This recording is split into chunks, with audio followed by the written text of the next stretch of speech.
I never felt that I got to speak up about anything. No matter how hard I tried, I could never be confident enough to say my opinion. I was always afraid of what others would think, and be in fear of sounding stupid. It started to annoy me that I couldn't say anything, because I felt I had a lot to say. Why did I care so much about what everyone else thinks? To answer this, I started to think about my own experiences, because I wanted to see where the root of the problem was coming from. As someone who is African American, I felt different from everyone else. My features did not look the same. I had darker skin, a bigger forehead, and thick and coarse hair, like an afro. To most, this might just be features, but they were something I was called racial slurs for. Even if I was just going into a store, people in there would stare at me uncomfortably.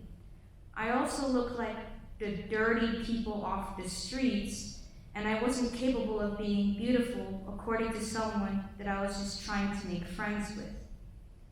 I was pressured to straighten or hide my hair because it did not look presentable enough. Even when I did wear weaves to cover my hair, family, friends, classmates, and even people I have just barely met would complain, "Why aren't you wearing your real hair? You're being fake for the real hair God gave you." Sometimes others would try to even pull off my weave thinking it would be funny. When I did wear my real hair, the same people would say, "What's wrong with your hair? Please fix it. It looks so ugly." There would be times where I would walk into a room and someone would immediately ask what was wrong with my hair and tell me I have no idea how to take care of myself. It felt like no matter what, I could never win. I tried to defend myself by saying that I couldn't help the way my hair comes out of my head and that I actually did take care of it. Defending myself did not matter though, because I would always just get laughed at and told that I was being too sensitive. It made me feel that whatever I said didn't matter and that what I felt was an issue was unimportant. It was hard for me to connect with people. I was seen as odd for the way I talked. Sometimes it takes me a long time to form thoughts, and I have to be creative with what I say in order to be articulate. It made me feel horrible because I could not be as fast as everyone else in my life. I also got stares because I would use African American vernacular, and people would accuse me of not speaking English and telling me I'm not grammatically correct. When other non-Black people would use it, it was funny and nothing was weird about it.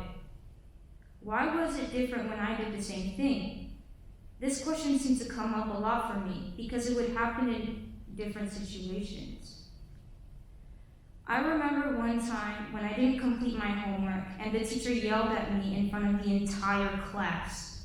Yet on the same day, someone else, who was a non-Black person, also did not complete their homework, but the teacher just said, "It's okay, just never do it again." I understand teachers being frustrated at their students when they don't complete their homework, but it didn't make sense that I ended up being punished for it and the other person wasn't. It made me feel less than and very small. I did not try to defend myself because my words wouldn't matter. Over time, I felt everything about me was unimportant. It was to the point where I felt like what I had to say didn't matter either. I felt unloved and everyone around me would hate the opinions I had. It crushed me and sent me into a downward spiral of self-loathing. It felt like no one was on my team, and no matter how hard I tried, I couldn't change myself. The chaos that was 2020 made me learn a lot about my past experiences. People were alienated because of identities they can't control, such as race, gender, sexual orientation, disabilities, or religion. Of course, this happened before 2020, but it wasn't brought to attention much until last year. Why are people getting put to death for just existing? I believe the answer to this is lack of love and compassion. This helped me understand my own experiences better because I was able to realize it wasn't just all in my head. They were real issues other people just like me were facing. It was just that people who don't face those problems were showing a lack of compassion by judging others. When I saw other people suffer with the same alienation, it made me feel confident about using my voice to say what I feel. Compassion is relevant to the pandemic as well. Sadly, many people have died due to the virus. It is why social distancing is so important. It is not only to protect you, but to protect others.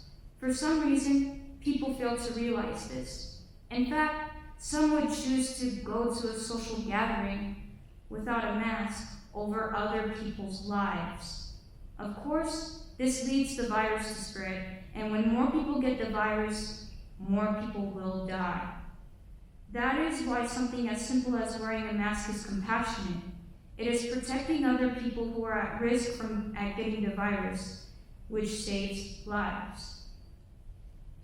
As you can see, the less compassionate the world seems to be, the more crisis-oriented the world is.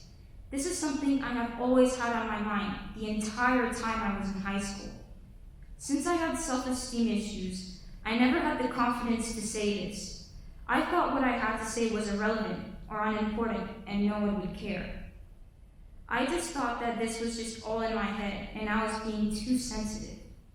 Since then, I have gotten back up on my feet, and it was difficult to be able to bounce back because I had to deal with intrusive thoughts that were hard to reverse, and there was no one to support me. Since no one would help me, I decided to help myself. I pushed myself to say my thoughts and to practice feeling confident when I'm speaking. I stopped listening to what others were saying about me, and I started to feel my issues were real. I finally gained a respect for myself that I felt no one would give me. What I have to say is so important, and I say everything loud and proud, which is why I'm speaking to you today. I embrace my differences now, and it couldn't make me any more happier.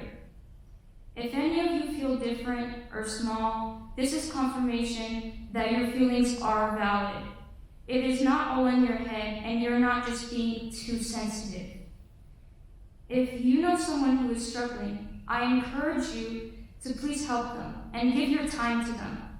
It will give them a support system and make them feel not alone and unloved. I am saying this because it is something I have felt for a very long time, and I will not even wish my own worst enemy to feel the way I did. It is a way to practice compassion, which is a very important life skill for adulthood. When you are compassionate towards others, you are using your voice to say that their lives matter. And you're giving them a voice because you're giving them the opportunity to talk about their issues. Compassion, love, kindness, and empathy are all the basis for human life. And without it, we will all cease to exist.